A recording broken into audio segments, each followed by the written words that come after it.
I won't be quiet, my God is alive. How can I keep it inside? Praise the Lord, oh my soul.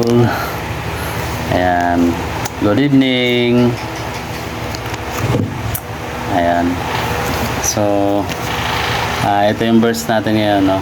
Sarap magpuri sa Panginoon. At thank you, Lord. Ayan, ito yung verse natin ngayon. So, babasahin ko lang ang verse natin.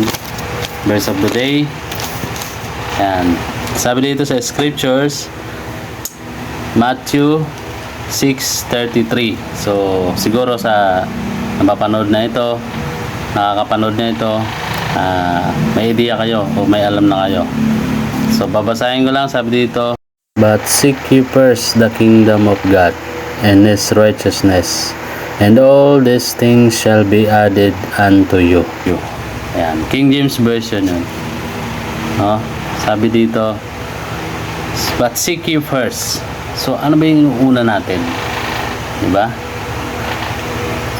O minsan nangyayari sa atin, nababaliktad. So, ang nangyayari, all these things shall be added unto you. So, nauuna yung mga bagay. No? Pero, sabi ng Panginoon, di ba? But seek ye first the kingdom of God. So, napakaikli lang ng message na ito. Pero totally, mas malawak pa sana to. Pero, ito yung napakababaw lang. Maunawaan natin to. I-take note natin. Ito, itong mensahe na ito. Sabi dito, di ba? Mas maganda makatanggap ng mga bagay kapag inuuna ang Panginoon. Amen. Bakit? Kasi kahit mawala ang bagay na yon sa'yo, okay lang. Kasi andyan yung nagbibigay ng mga bagay na yon sa'yo. At ako naniniwala, mas the best si Lord magbigay. Yung mga nawala, mas the best na ibibigay sa Lord sa atin. Okay? Kaysa naman, inuuna ang mga bagay kapag nawala. Sa kanya ang bagay na yon, madaling bumigay o madaling panghinaan ng loob. O kaya naman, kapag nakuha na ang gusto, mangyayari, iiwan na si Lord. Iiwas na. Kasi nakuha na ang gusto. So, the point is, patid, anais ng Diyos is, unahin natin si God. Unahin natin si God.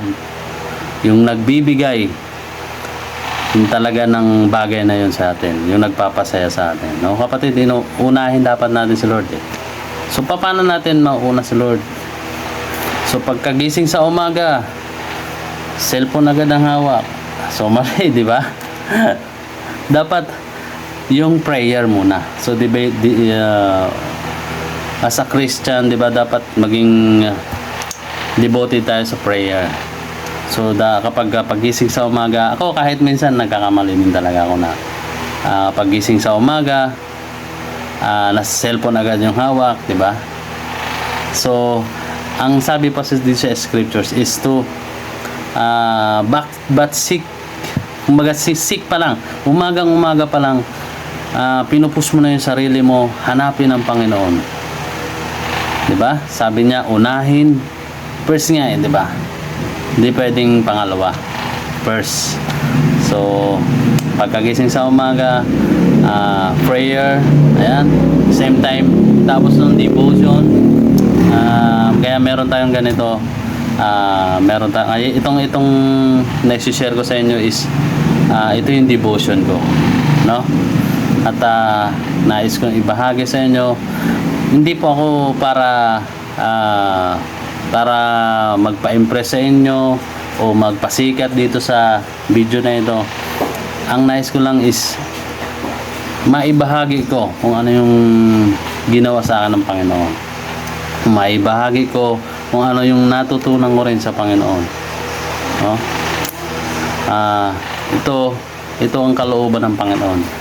Yung maibahagi. 'Di ba sabi ni Jesus na kung ikakahiya mo ako sa mundong ito, ikakahiya rin kita sa aking Ama. No, maunawaan natin tong verse na ito, no? Na unahin natin ang Panginoon no matter what, na isang tabi muna natin yung mga bagay na mapagpapasaya man sa atin o anumang ano, di ba? Unahin muna natin sa Lord. Yun ang nais niya. At ako naniniwala kapag inuna natin sa Lord at ang kapayapaan ng Panginoon ay mamasa sa atin. So God bless po sa inyo lahat. At thank you po sa mga nanonood. At sige po, at pangunahan ko muli kayo sa panalangin. Let's pray. Yes, dakilang Diyos na makapangyarihan sa lahat. We give you the highest praise, O God. In the name of Jesus, O God, I ask for your wisdom and knowledge and understanding about your word. Lord, patuloy kayong hipuin po ninyo ang bawat isa hanggang sa kabilang screen na napapanood na ito, O God. Lord, we ask you for your protection at nawa, Lord, turuan mo kami, Panginoon, kung how to seek you, O God. And through the Holy Spirit, O God, katagpuin po ninyo kami, Panginoong Hesus. Ikaw lamang po, Panginoon, ang patuloy na nagbibigay ng buhay sa bawat isa, Lord. Thank you for everything. Salamat po sa mga blessing na aming natanggap. At kayo lamang po, Panginoon, at sa mga napapanood ng video na ito, God, pagpalain po ninyo sila, Panginoon. Ingatan, Panginoon, Lord God. At lahat ng bagay, Panginoon, na naman pong kailangan nila, Panginoon, isupply po ninyo. Supply po ninyo, Panginoon. At lahat pong pamilya nila, Lord, i-bless po ninyo. In the name of Jesus, we honor you, God.